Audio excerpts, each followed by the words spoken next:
Um sistema de irrigação, ele utiliza água armazenada em um tanque elevado, que ele tem 15 metros de altura. Esse tanque, ele está no chão, tá bom? O engenheiro precisa calcular a diferença de pressão entre a base do tanque e um ponto situado a 8 metros abaixo do topo. Tudo bem?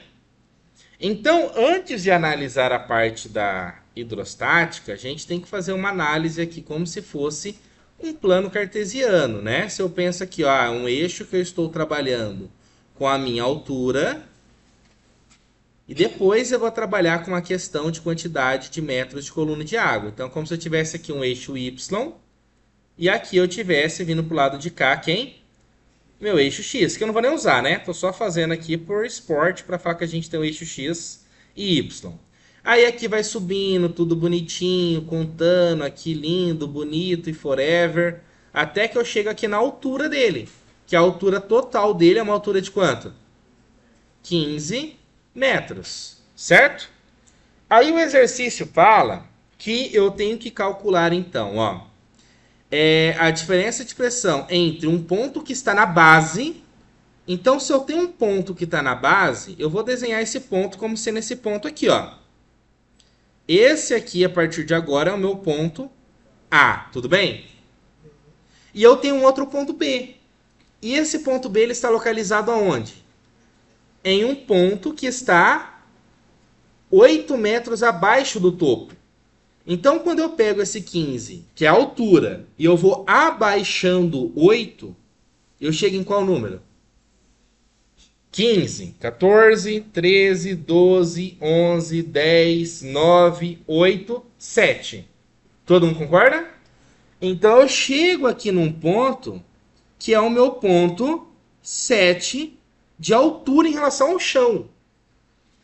E esse 7 de altura em relação ao chão me permite chegar nesse outro pontinho aqui. Quem que é esse outro pontinho que eu tenho aqui? O meu ponto B. Tranquilo até aqui?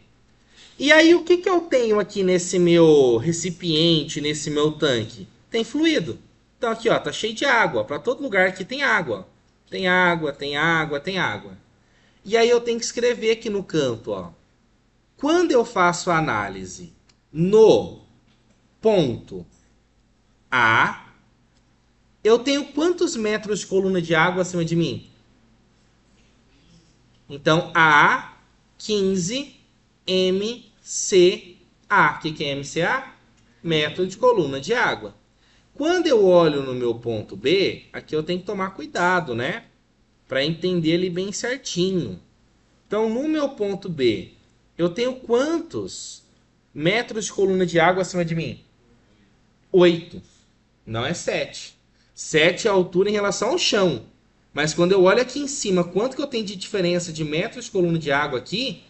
Quando eu faço esse aqui menos esse aqui, eu encontro um ΔH, uma diferença de altura, não encontro? Quanto que dá essa diferença de altura? 8 metros. Então aqui existem 8 metros de coluna de água. E como que eu posso calcular então a minha diferença de pressão?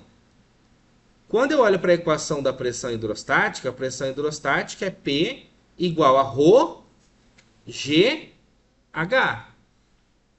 Todo mundo concorda comigo? E quando eu trabalho com a diferença de pressão, como que eu posso calcular a minha diferença de pressão? O ρ não vai mudar, porque é a massa específica.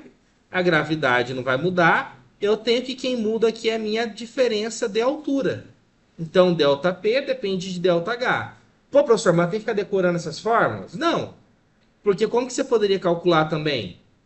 Como que seria a sua pressão, por exemplo, a pressão total que você tem em A?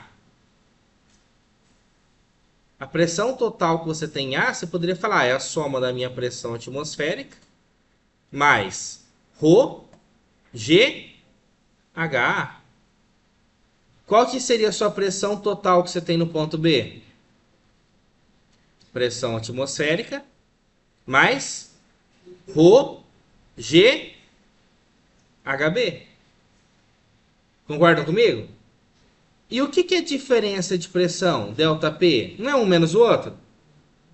Quem que é o primeiro que eu poderia considerar? O A. O A é P ATM mais Rho G HA menos. Menos todo mundo que está ali. Quem que é todo mundo que está ali? P ATM mais Rho G HB. Então, meu ΔP seria igual P ATM mais Rho G HA menos. Menos com mais? Menos. P ATM menos. Com mais? Menos. Rho G HB. O que eu faço com PATM menos PATM? Chai, chai. O que sobra para mim? Quem que é meu ΔP? ρGHA menos ρG. Se eu colocar o ρG em evidência, ρG, pronto, ó. Então não é que eu estou tirando isso aqui da cabeça, né? Para não falar de outro lugar. É que tem toda essa demonstração matemática para você chegar nisso aqui. Professor, precisa fazer sempre? Não. Só para você entender que não vem do nada, tá? Então quem que vai ser minha variação de pressão? Quem que é o ρ? 1000. Quem que é a gravidade? Qual que é a diferença de altura? 7. Que é esse menos esse, não é? Quanto que vai dar essa multiplicação? 68? 670 o quê? Pascal. Ou, também posso escrever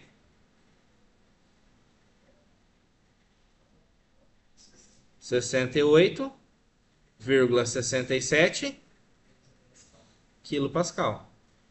Professor, mas se eu quiser fazer o cálculo de quanto que vai dar ali a pressão graças ao ponto A, depois fazer a do ponto B e fazer a continha de um menos o outro, eu posso?